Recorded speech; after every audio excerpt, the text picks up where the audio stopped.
और महान योद्धा जनरल जोरावर सिंह को भी उनकी स्मृतियों को नमन करता हूं।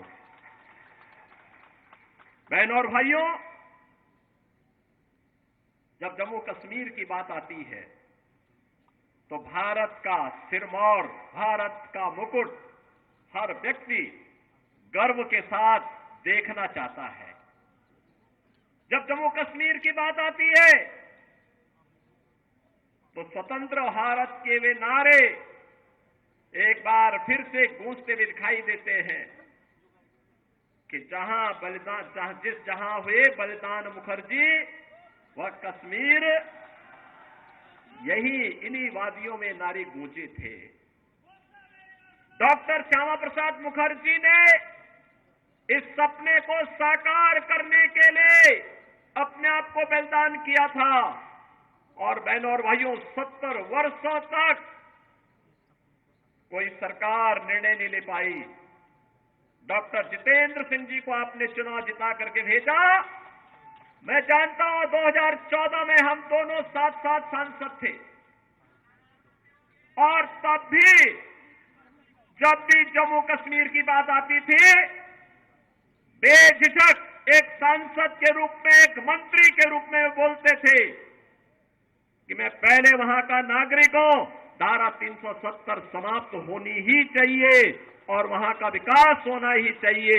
और आज मैं बधाई देता हूं आप सबको, प्रधानमंत्री मोदी जी के प्रति आभार व्यक्त करता हूं, गृह मंत्री अमित शाह जी के प्रति आभार व्यक्त करता हूं, जिन्होंने आतंकवाद की इस जड़ को सदैव के लिए समाप्त करके आज कश्मीर में यह साबित कर दिया है कि दिल्ली का लाल किला हो या श्रीनगर का लाल चौक, चारों ओर उत्साह है, उमंग है, क्योंकि यह क्षेत्र आज विकास की मुख्य धारा के साथ जुड़ा हुआ है।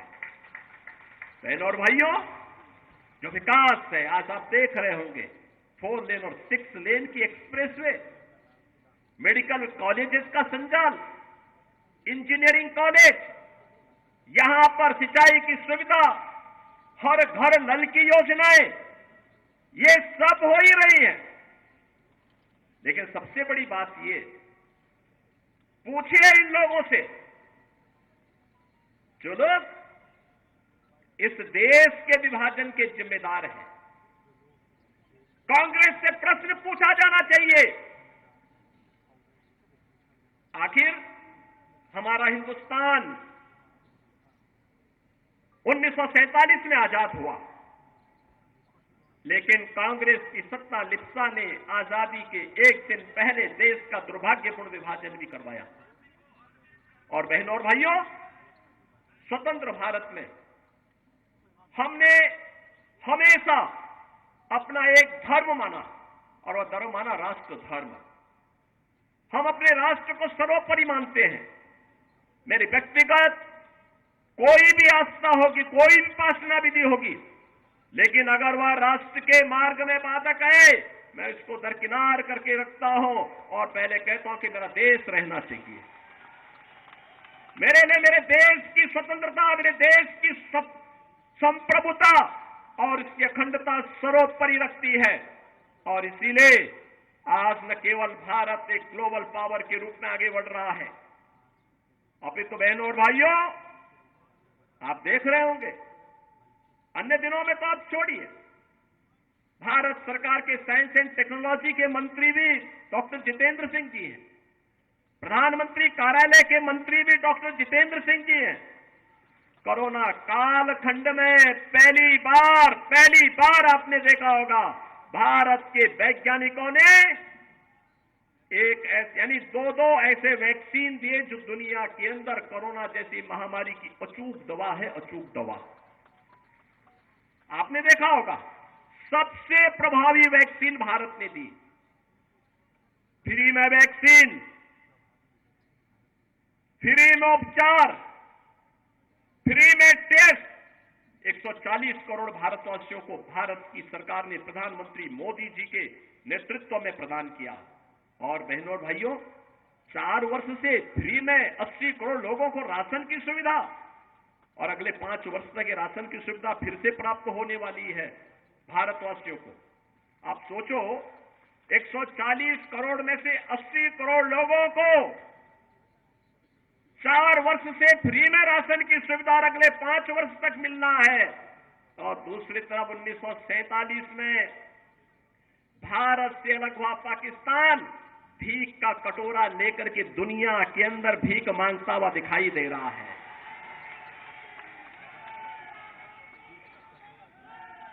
आज आप देख रहे होंगे बदलते हुए भारत को। ये जो नया भारत है बहनों और भाइयों, इस नए भारत को आज आप देख रहे होंगे, एक भारत श्रेष्ठ भारत।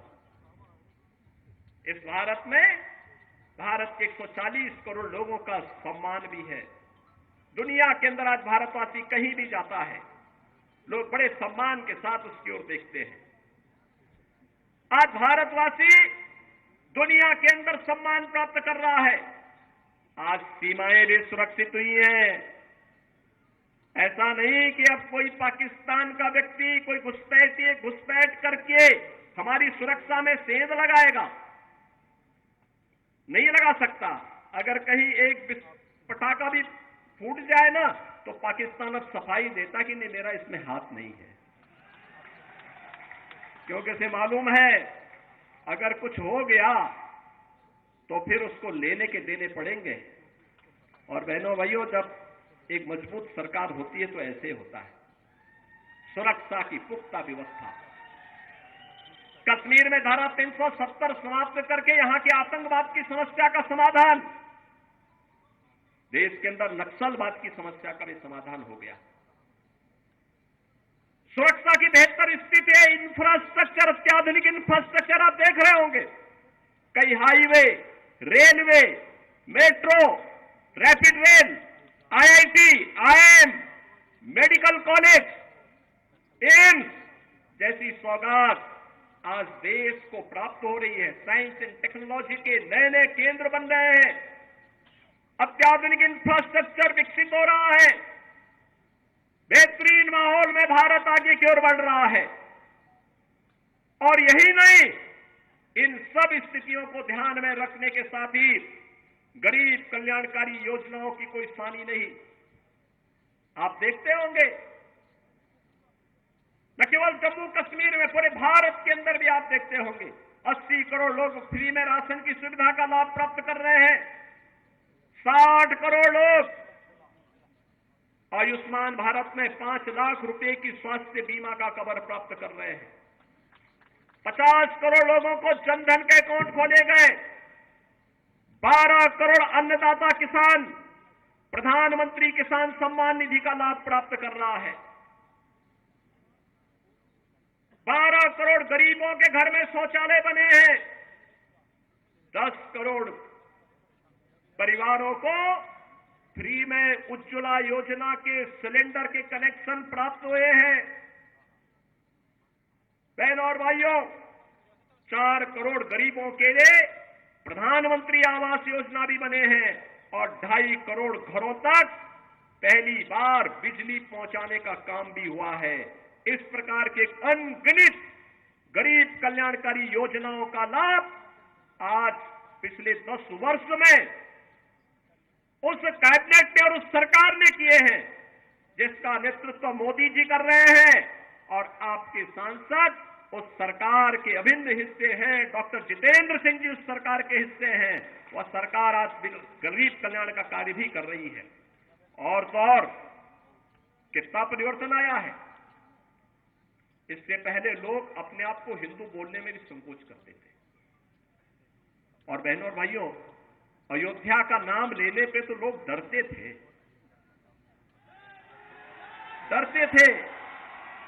मुझे याद है जब मैं 2017 में उत्तर प्रदेश का मुख्यमंत्री बना तो मैं अयोध्या चला गया। लोगों ने कहा अरे क्या कर रहे हैं? मैंने कहा अरे क्यों? कहा कि अयोध्या जाने से आपको मालूम है तो कुछ लोग नाराज हो जाएंगे। मैंने कहा कुछ लोग नाराज हो जाएंगे तो क्या मैं अपनी आस्था के साथ और जन आस्था के साथ खिलवाड़ कर दूं क्या? ये वोट बैंक के लिए नहीं हो सकता है। हमने कहा अयोध्या में भव्य दीपोत्सव के आयोजन की तैयारी करो। और बहनों और भाइयों, अच्छी सरकार बनती है तो 500 वर्षों का इंतजार भी समाप्त हो जाता है। आज अयोध्या में राम मंदिर का निर्माण हुआ है ना, क्या ये काम कांग्रेस के लोग कर पाते क्या? अयोध्या में राम मंदिर का निर्माण कांग्रेस कर पाती क्या? बहनों और भाइयों, कांग्रेस ने तो कहा था कि राम हुए ही नहीं, कृष्ण हुए ही नहीं। जो एक्सीडेंटल हिंदू थे वे राम और कृष्ण पर ही प्रश्न खड़ा कर दिए थे। इससे बड़ी आस्था के साथ खिलवाड़ दूसरा नहीं हो सकता। बहनों और भाइयों, कैसे इन्होंने अपमानित करने का प्रयास किया था। राम और कृष्ण के अस्तित्व पर ही प्रश्न खड़ा करके हमारे आराध्य देवों को नकारने का प्रयास किया था। लेकिन आज अयोध्या में भव्य राम मंदिर का निर्माण न केवल हो गया है, बल्कि आज आप अयोध्या जाएंगे, आपको आज परिवर्तन देखने को मिलेगा। अयोध्या में लगेगा जैसे त्रेता युग का अयोध्या यहां उतर आया है, साक्षात उतर आया है। जब अच्छी सरकार आती है तो यही होता है, अच्छी सरकार आती है यही होता है। काशी में आप जाइए, काशी विश्वनाथ धाम बन गया है। लोग बोलते थे काशी विश्वनाथ धाम संकरी गली थी, बामुश्किल 5 लोग जा पाते थे। आज 50,000 श्रद्धालु भी एक समय वहां आ जाए मंदिर परिसर में, कोई समस्या नहीं है, कोई समस्या नहीं है। आस्था का सम्मान कैसे होना चाहिए, यह कार्य भी आज देखने को मिल रहा है। नौजवानों के लिए रोजगार की व्यवस्था, आजीविका की व्यवस्था कैसे होनी चाहिए, यह कार्य भी आज देश के अंदर बखूबी आगे बढ़ रहा है। और बहनों और भाइयों, यही नहीं, हमें सुरक्षा भी करनी है और देश को समृद्धि की नई ऊंचाइयों तक भी लेके चलना है। इस पर जो कार्य वर्तमान में हो रहा है, ये किसी से छुपा हुआ नहीं है, पूरा देश इस बात को जानता है। आपने देखा होगा, ये देश जब अपनी आजादी का अमृत महोत्सव मना रहा था, आजादी के 75 वर्ष पूरे हो रहे थे, देश उत्साह के साथ जुड़ा हुआ था और उस उत्साह को और दुगना कर दिया था जब जो ब्रिटेन लगभग 200 वर्षों तक जिस भारत पे शासन किया था, उस ब्रिटेन को पछाड़ करके प्रधानमंत्री मोदी जी के नेतृत्व में भारत दुनिया की 5वीं बड़ी अर्थव्यवस्था बना, 5वीं बड़ी अर्थव्यवस्था बना। और आज तो हम इसीलिए आए हैं। बहुत सारे लोग आएंगे आपके पास अपनी बात कहने के लिए, कोई जाति की बात करेगा, कोई क्षेत्र की बात करेगा, कोई भाषा की बात करेगा, कोई किसी अन्य बात की बात करेगा। हमें किसी बात में नहीं पड़ना है, बहुत खोया है। अब पाने का समय आया है, अपने देश को मजबूत करने का समय आया है। कठुआ को विकास की मुख्य धारा के साथ जोड़ करके अपने वर्तमान और भावी पीढ़ी के लिए उज्जवल भविष्य देना है। और इसके लिए आवश्यक है जो कार्य यहां पे पिछले 10 वर्ष के अंदर, मैं सचमुच चौंका था जब मैं ऊपर से हेलीकॉप्टर से देख रहा था यहां का विकास, किस तरीके से कोई सोचता था यहां भी एक्सप्रेसवे से जुड़ेगा, यहां भी मेडिकल कॉलेज बनेंगे, यहां पे प्रौद्योगिकी संस्थान बनेंगे, यहां पे कुछ अच्छे सेंटर स्थापित होंगे। जम्मू कश्मीर को तो लोगों ने लावारिस छोड़ दिया था, भगवान भरोसे छोड़ दिया था। देश को इन्होंने किस प्रकार का व्यवहार देश के साथ किया था। बहनों और भाइयों, कांग्रेसियों के व्यवहार पर कोई आश्चर्य नहीं, क्योंकि इन्होंने पूरे देश को अपनी पपोती समझ करके उसको, जब देश के ऊपर संकट आता था, ये लोग देश छोड़ करके भाग जाते थे। किसी भी समय में आपने देखा होगा, या डोडा का नरसंहार किसने नहीं देखा था। लेकिन बहनों और भाइयों, अब हमारे पास वक्त आया है, पिछले 10 वर्ष में जो कार्य किया है उसके परिणाम को हमें और बेहतर तरीके से सामने लेकर के आना है। और इसके लिए तीसरी बार मोदी जी ने आपसे कार्यकाल मांगा है। मोदी जी तीसरी बार देश के अंदर भारत को तीसरी बड़ी अर्थव्यवस्था के रूप में स्थापित करने के लिए आपके पास आ रहे हैं और इसके लिए मोदी जी के प्रतिनिधि के रूप में आपके लोकप्रिय सांसद और केंद्रीय मंत्री डॉक्टर जितेंद्र सिंह जी तीसरी बार आपका आशीर्वाद प्राप्त करने के लिए आपके पास आए हैं। बहनों और भाइयों, अपनी सहजता, अपनी सरलता, अपने व्यवहार कुशल से न केवल उन्होंने देश के अंदर बल्कि जो भी दायित्व उन्हें भारत सरकार ने सौंपा है, पार्टी ने सौंपा है, उसका बखूबी निर्वहन करने की जिम्मेदारी उन्होंने जिस तत्परता और जिस प्रतिबद्धता के साथ किया है वो अद्भुत है, अभिनंदनीय है और इसके लिए मैं आपको बधाई देता हूं। क्योंकि प्रतिनिधि आपने चुना,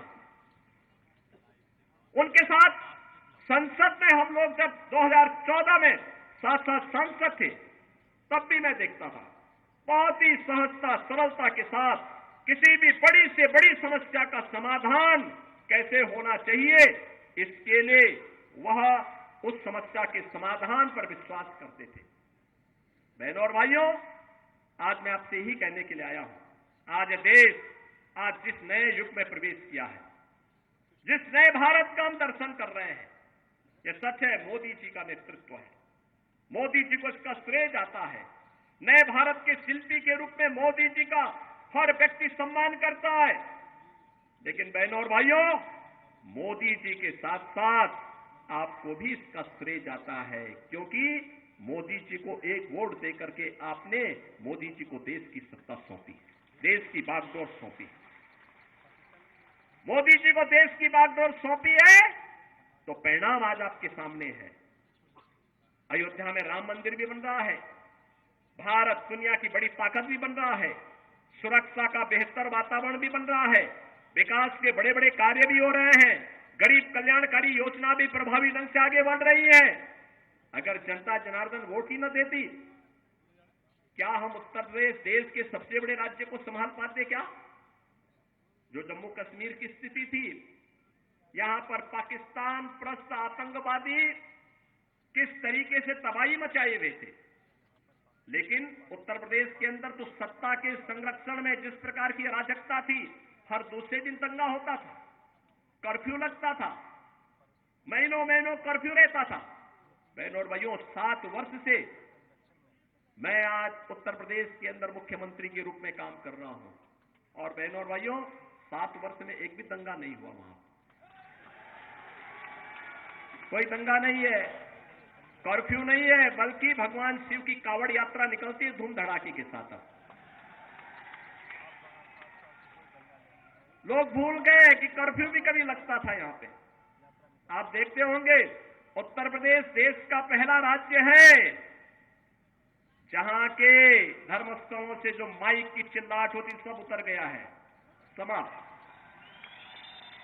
अब वहां माइक की आवाज नहीं होती है, लोग शांतिपूर्ण तरीके से विकास में विश्वास कर रहे हैं। विकास और आस्था को सम्मान किस रूप में होना है, अयोध्या उसका एक उदाहरण आपके सामने है, मथुरा वृंदावन उसका उदाहरण है।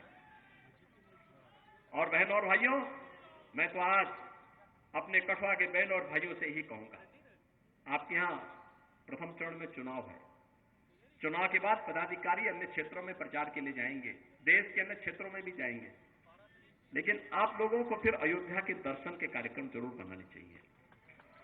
बनाइए, हमें पहले से बता देना। आज अयोध्या में कोई समस्या नहीं है, कोई समस्या नहीं। जो पहले आज से 7 वर्ष पहले, 10 वर्ष पहले अयोध्या गया होगा, वो थोड़ा संकोच कर रहा होगा। अब अयोध्या बदल गई है। जैसे कठुआ में 6 लेन के एक्सप्रेस वे आ रही है ना, ऐसे अयोध्या के अंदर भी हम लोगों ने ऐसे एक्सप्रेस वे बना दी है।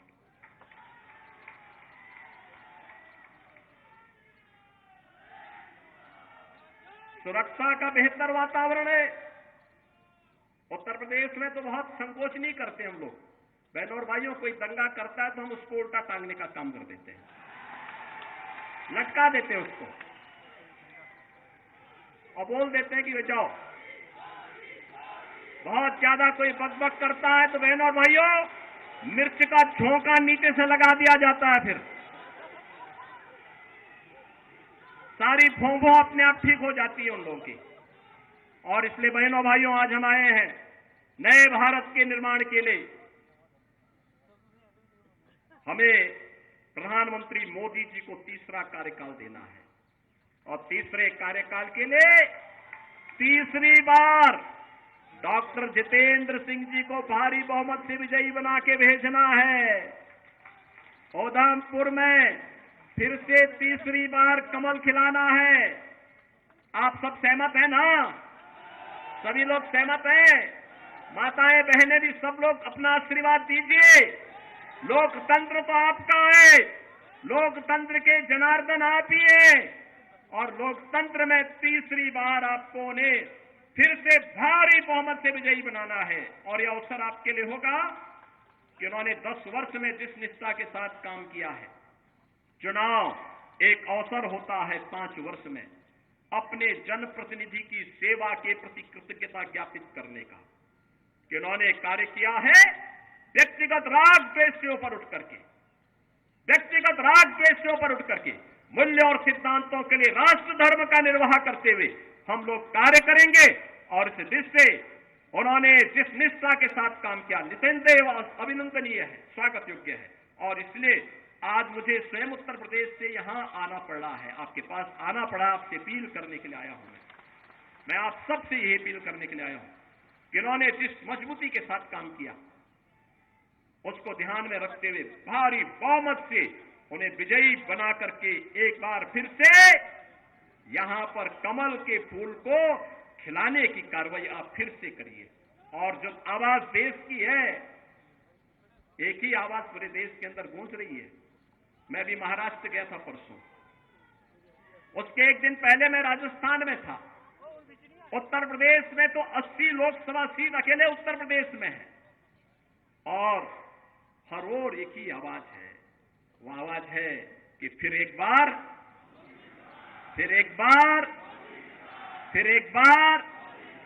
मोदी सरकार का, और अब की बार 400 पार।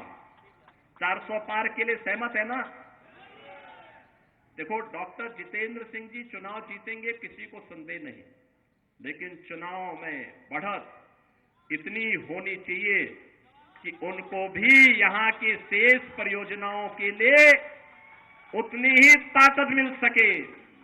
जनप्रतिनिधि ये कहता है ना, बाद में सांसद ये कहता है कि भाई देखो, जनता ने एक बड़ी जिम्मेदारी दी है, अब तो इस कार्य को मुझे यहां कराना ही कराना है और उस कार्य के लिए बढ़त इतनी आप दीजिए। आप सब करेंगे? सहमत हैं? सभी लोग सहमत हैं? सभी लोग सहमत हैं? तो मेरे साथ फिर बोलेंगे, भारत माता की, भारत माता की, भारत माता की, वंदे वंदे वंदे।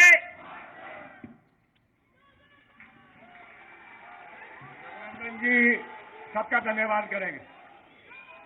रघुनंदन जी,